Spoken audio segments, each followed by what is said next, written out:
Mr. Heavyweight Boxing today? Hey, what's up, man? This is Chris, the Nightmare Ariel, and you're watching Mr. Boxing. Heavyweight boxing fans, what's the deal?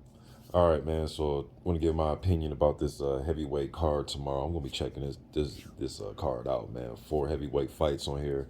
I got a chance to check out the weigh-in like an hour ago.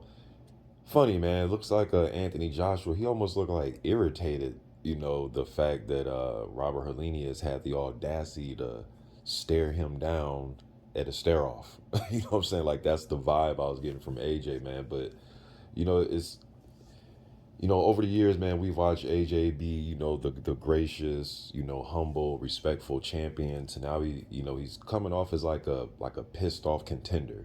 He's I seen an interview where he was talking about, he just doesn't believe he's getting the respect that he deserves. And I feel him to a point, because a lot of these guys, not just Anthony Joshua, man, but even some guys on his card like a Gerald Washington, guys like Deontay Wilder, Charles Martin, there's a lot of guys, man, that they were not like how Andy Ruiz was, right? They didn't start fighting at 8 years old and 9 years old in national tournaments and all that.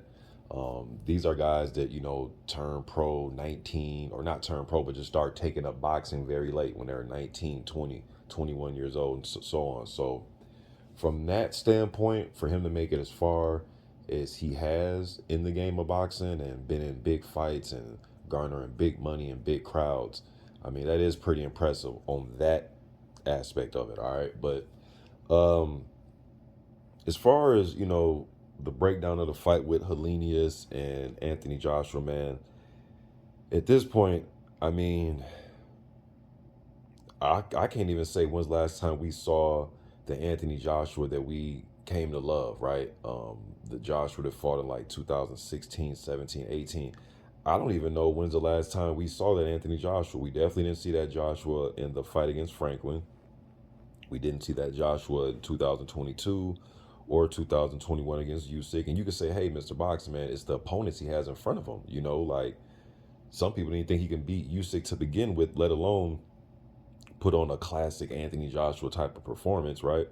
The 2020 fight against Pulev, he won the fight, got the victory, but he looked kind of timid in that fight as well.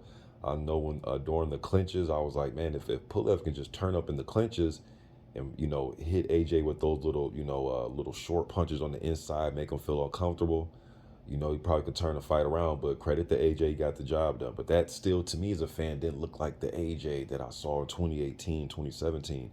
Then obviously the Ruiz fights in 2019. Again, he won the rematch, did what he had to do, used his jab, stayed on the outside. That was a good game plan, but it didn't, for me, it just wasn't that feel of the old AJ, man. Then if you want to go to 2018 when he fought Povetkin, so what, like 5 years ago, that you can argue is the last time we really seen AJ look like that dominant AJ. Now, again, he did beat Pulev and Ruiz in the rematch. Those are victories. Those count for something. But I'm just saying, the AJ that I'm used to seeing, I haven't saw that guy, man. And you can say, hey, man, fighters, they evolve, like Lennox Lewis, right? When he got knocked out by McCall, came back. Then he started using his jab a little bit more, but he was still destructive when he needed to be. It seems like AJ, man, he's content with going 12 rounds. And I even heard him say, and AJ, man, he gets kind of philosophical to me, a little bit too much. But he was talking about, I can't remember what he said verbatim, man, but something along the lines of, if you look for an early knockout, that you must not be believe in yourself or something like that, man. It was just some weird statement, in my opinion. It was like, dude, you're known for knocking people the hell out.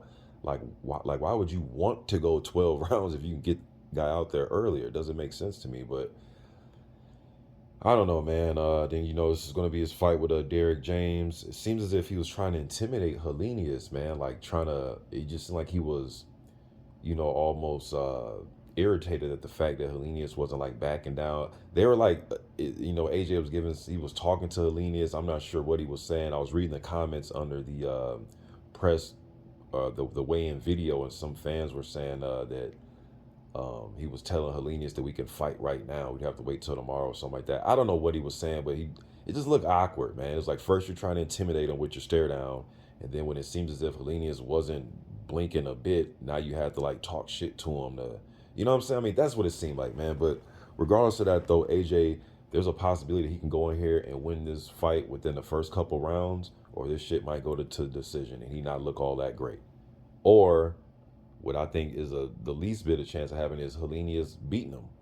I really don't know what's going to happen, man. Like I'm picking AJ in this fight to win by knockout, but we'll see, man. Helenius, one good thing about him is he has been in the gym. He just had a fight last week. He fought a 6-0 prospect guy. He got him out of there in a couple rounds, so he's staying in shape. Big opportunity for Helenius. He doesn't, he sparred AJ before, so he knows what it's like to be in there with him. I know a lot of people, they're just looking back to the Wilder and Helenius fight, that fight that ended in 1 round. But I think the dynamic of this one is a little bit different, right? Where Deontay Wilder comes out looking for huge right hands, and what was the punch that Helenius is susceptible to? A right hand. You know what I'm saying? Just like the Gerald Washington fight and a few other fights.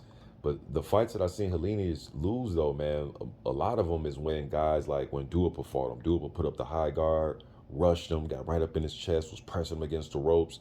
He was just coming forward with a high guard, using a hard jab to back him up, and he was, throwing overhands and left hooks. He was walking him down.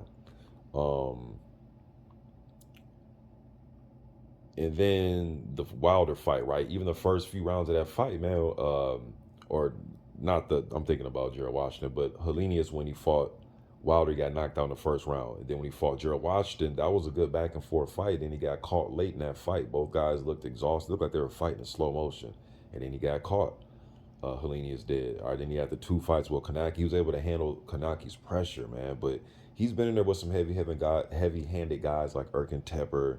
And Tepper isn't, he wasn't a, top 5 type of guy, but he's a guy that had a big right hand. I know he got caught with some drug testing and all that, but he was a heavy-handed guy. You know what I mean? But then the Dillian White fight, Helenius had some mild success in that fight when he clipped Dillian. I think it was a left hook or a hard left jab or something like that when he clipped Dillian briefly. So it's punches like that, man, where let's say AJ goes in there and throws combination. If Helenius can find a way to punch while Joshua's punching and hurt him and make Joshua start to think and take a step back and start thinking about that first Ruiz fight all over again and be tentative, Helenius is going to have a chance to win this fight and land something. He's not intimidated. That's the first thing, is not being intimidated.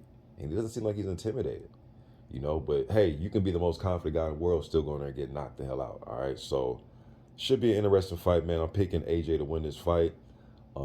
Curious to see, just the body language of how Derek James goes about handling AJ in the corner, him coming off a huge letdown with the Spence and Crawford fight.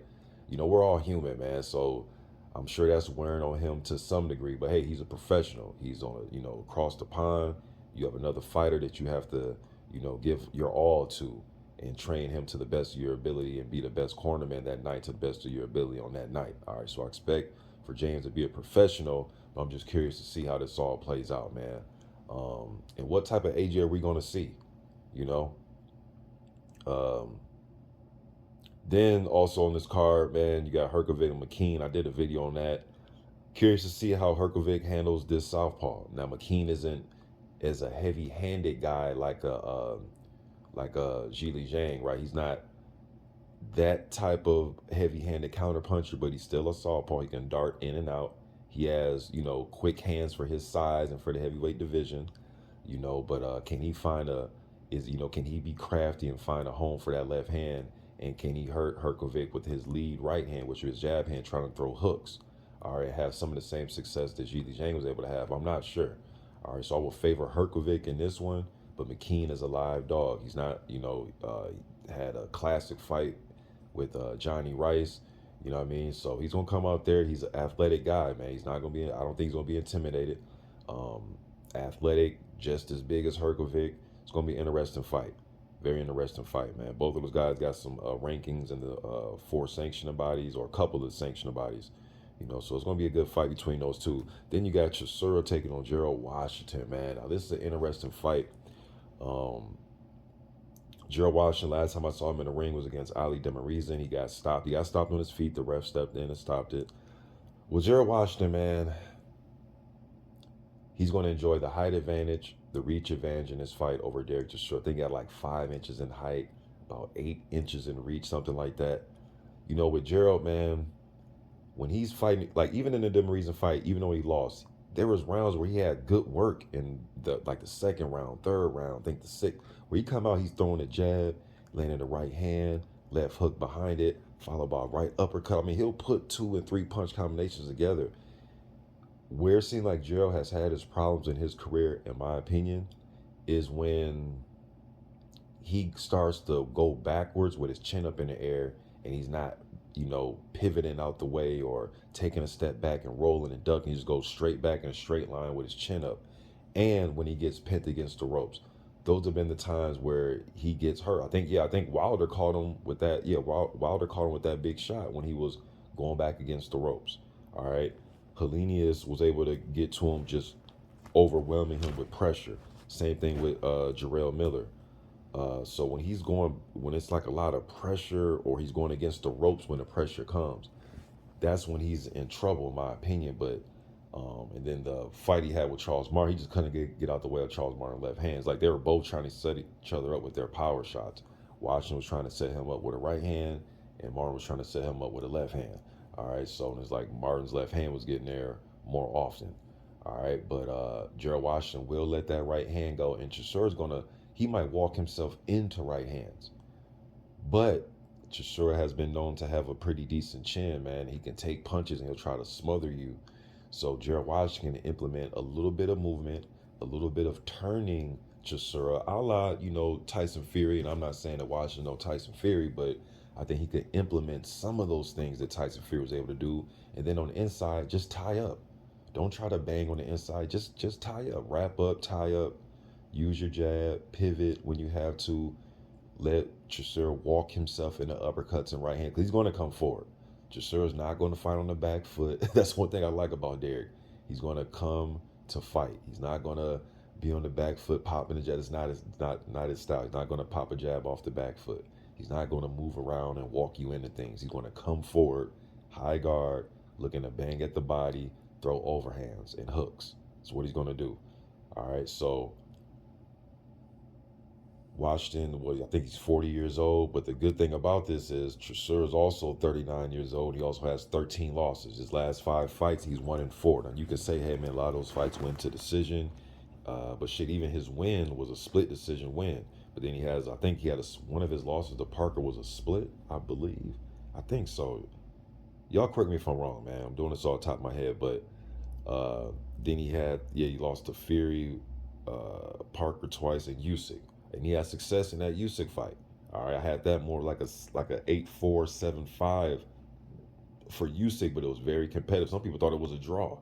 So, so very competitive. All right, but so I can see if people are leaning towards Chisora in this fight, man, but both these guys are coming off and shit.